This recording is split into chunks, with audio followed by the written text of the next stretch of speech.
In today's video, I'm going to teach you how to set up your Microsoft Word file as a default template.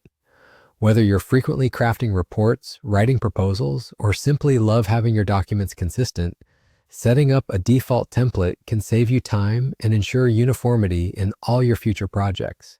Let's dive into it. First, you're going to want to open the Microsoft Word file that you'd like to use as your default template.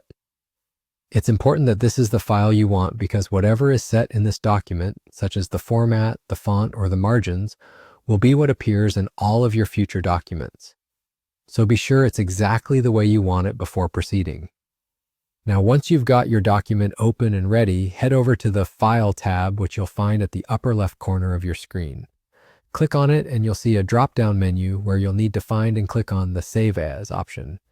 When you click Save As, a window will pop up, showing you several options. From here, select Browse to go through your computer's directories and decide precisely where you'd like to store your template.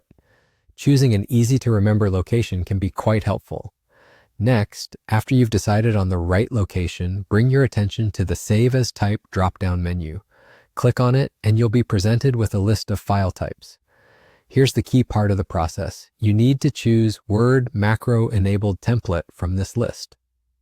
By selecting this, you're allowing your template to support macros, which are basically small programs that can automate tasks in your document. Even if you don't intend to use macros right now, this option adds an extra layer of efficiency for the future. Once you've selected it, go ahead and hit Save. And just like that, you're done. With your file now saved as a Word Macro-enabled template, anytime you want to start a new document with the exact same setup, you can simply open this template file and it'll be ready for you to start working. By default, Word often stores these templates in a specific folder, usually titled Custom Office Templates, which makes it quite easy to access the next time you want to start something new.